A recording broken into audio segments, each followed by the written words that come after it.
What's up, everybody? Week 8 preview. EDL, what's going on? Dan, how we doing? Big dog? It's a great Saturday. It's a great Saturday. My Indians are up 2-1. About to go up 3-1 tonight with Kluber. Cubs are getting the W tonight. No way. I hate you for bringing this up so often in my life right now. EDL, man, we finally have, I think it's the first time in the season that every division has a division leader right now. And we have 3 teams tied at 6-2. Brett Rowe, Brian Rupp, and Cameron Sanders. Last name thrown in there. All 6-2. Rowe and Rupp both getting a win last week. And game of the week last week, you knocking Cameron off of his top spot, but still a clear, the biggest lead, I think, in any division. I guess the Central's pretty much the same. But a lot going on. Do you want to visit week 7 at all? Look at the games? It's up to you, Nate. You're the leader, man. What do you think about? We'll just visit on game of the week. Do you have anything to say of your game of the week, or you're all tied 1-1, you and Cameron? I'm not trying to be arrogant, but you guys will. I have failed to drop less than 200 points. So if you're gonna beat me, you got to get over at least 200, possibly 220, maybe 250. I would love to. Not trying to be too cocky here. I would love to see you two match up again. Now I'm gonna drop 150 this week, possibly in the playoffs. But Robbie getting the win over me, knocking his losing streak. So I think I have the longest losing streak, and I've been on the yard sale this week. Rupp getting the win, like we said, taking a hold of that division, getting a little lead there. Tito keeps winning, even though he's got a roster. Who did Tito play? I thought Emineth last week. Tito getting it done with. Gosh, his kicker was second highest point scorer, and somehow he got it done. Anyways, and then the division. Who's it? The West over there. A pretty tight division between Edwards, Casey, Seward, and Rowe. So a lot of tight games. The whole division's going to make the playoffs. Yeah, it's got a very good chance. Has that been done? I don't think so. I don't see it. I'd have to. Maybe ours back in the day. Maybe in the glory days of our glory days. Man, I really need to reset the Survivor polls. I'm going to reset the Survivor poll on Monday. So next week we'll throw a new one back up there. We'll see if anyone can't. Close out the season strong on some Survivor picks. And yeah, week 8 preview. Tough week, bye weeks. Yeah. So this is a ton of good players out. So this will be flexing your depth chart skills, how good you are top to bottom. We got our game. We'll do the game of the week last. So let's start out with the West Division. We got Chris Seward and Mike Edwards. Was that the game of the week, or did we give Rowe the game of the week? Rowe's game of the week. All right, yeah. Chris Seward and Mike Edwards. What are we thinking here? This is pretty much in that division. I think every game's a must-win game. Edwards coming out with the trade, getting Gronk and Cobb coming from my squad. So I'm sure he's wanting to see those guys blow up right away. Man, this is going to be tough for Chris. I know Allen Robinson actually had a pretty good week for him so far this year. Yeah, for Allen Robinson. But Spencer Ware all by his lonesome against your Colts. He's going to eat them up. You got Gronk. He's got Gronk or Edelman. So if there's a touchdown being thrown, there's a good chance. Besides Bennett, or I guess James White. There's a really good chance. Yeah, I think Cam Newton has a good game. I think Cousins has a good game too. We don't know what's going on with Forte. You think maybe he'd show what he did last week again, but you never know with the Jets. I got Edwards in this one. He's just too overpowered here. Edwards is favored 227 to 208. I think Seward, you're going to need a relatively good games from Jeremy Hill and Jurek McKinnon to make some of those points because they're projected pretty low. Look at the tight end matchup. It's over. Hey, I tried selling you guys Gronk across the league, multiple teams. Come get them. Now Edwards' teams looks legit. We're having a yard sale. Are you doing I told you so?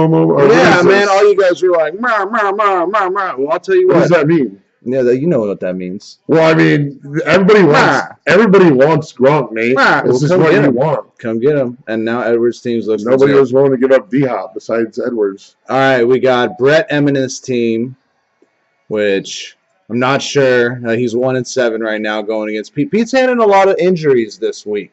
Dan, you think Pete's going to overcome those injuries just fine? Well, I mean, this week against Brett, who might be MIA, we don't know yet. I think Pete is going to win this one, despite tons of injuries on his front. Yeah, Pete, you should get this one done. If you don't, we're gonna have to hear about it all week. We're gonna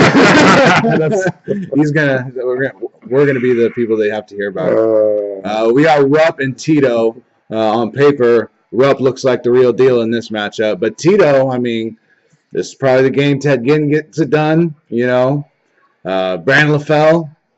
So, what are we thinking? I mean, if Rupp's favored by 80 points here. Man, if Rupp doesn't get this done, I am just going to sell my team off. And I'm going to go get my top 4 pick, man. Because Tito's not getting it done for me. Yeah, I'm coughing here. Jeez. Sorry. Nate's over there dying. I got the... Oh, you're back. Okay, there we go. Well, we're back. Yeah, Rupp, Pete, you guys got to get the wins in that. You the two clear-cut teams in that division. You got to beat the little brothers. The big brother, little brothers in that division there. You got me and you, big dog. I traded away my team, and I still think I got a good shot at this. Really? Please make your case. Well, I think I'm just going to stick it to you, man. I don't have to make a case. Tyler Eifert's coming back. He might catch a couple touchdowns. I got this. DeAndre Hopkins, he ain't done nothing all year. Maybe this is I'm starting Dorial Green Beckham. Who knows? Did you put that in there? We don't play these games on paper? No, but that sounds like something I should say. You're heavily favored. I would like to say I'm going to get lucky here, and I'm going to stick with that. You got a terrible lineup. Your team's going below 200. Wait a minute. I may not win, but your team's going below 200. You just said I'm heavily favored. That doesn't mean you're going to win. My team is trash. I still got to get Michael Bennett out of lineup, dog. And then it's over. Oh, and that's going to bring your projection up? All right, let's move on. I feel like it's a lopsided week here. We got Cameron and Robbie. Robbie's team's actually been playing pretty good lately. Did he get off to a good start? I think he had a few. Hey, not a bad start from Robbie here. Oh, wow. 23 from Mariota, 22 from Derrick Henry. And the out-of-towner only got 2 points from his kicker, 1 from his DN, but he got a nice game from his DB. Yeah, now you'll take Julius Thomas's 11. That's ironic. I'd say right now, Robbie, I mean, as it stands at this point, Robbie's still got a pretty good shot here. The out-of-towners missing running backs. He just traded away Russell Wilson.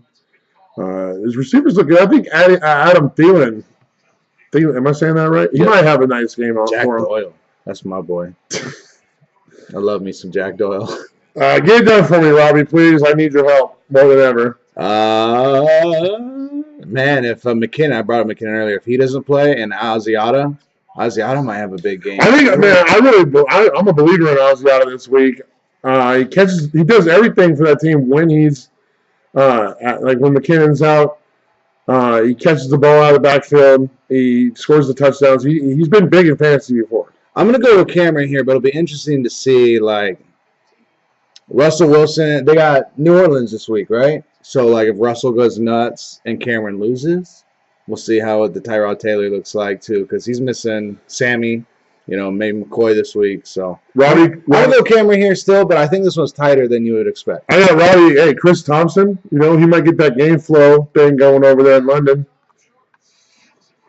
Man, Robbie could make the playoffs. Don't write him off. You never know. All right, that's what we got for I'm going to go Cameron, go Robbie. Oh, we got a game of the week. We got one more. Straight cash, homie. And Roe's got the division lead. But I mean, good start for Roe. Good start, yeah. 22 from Mount Hearns, but I mean, 0.5 sucks. But 15.5 from Telvin Smith from a linebacker. I'd say it's a relatively even start. Maybe Roe with the foot in front of Casey, but this should be down to the wire, man. Both teams are dope. Both teams are really good. If you look at the top 5 guys on Casey's team, they can drop easily over 100. That's pretty scary to go against. Pretty formidable. I think Elliott's going to go nuts on the Eagles. I know you think the Eagles have a good D, but Elliott is just defense proof. This guy's the real deal, especially with that O-line. Hey, I'll tell you, Casey, just about 125 on Sunday.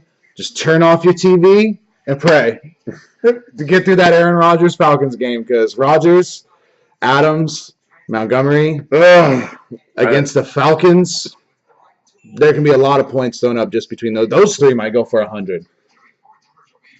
It's not going to happen if the Packers get shut out, though. Rowe is fucked, right? Well, yeah, but the Packers. I don't think the Packers are getting shut out against the Falcons this week. I am going to go Rowe. I think the Packers are going nuts this week. I'm going to go Aaron Rodgers goes for 45 plus. Just to be different, I'm going to go KFC. All right, that's what we got. EDL week 8. We'll see y'all next week and all that good shit. All right, I'm still making. GLTW. Hey, I'm still making the playoffs, y'all.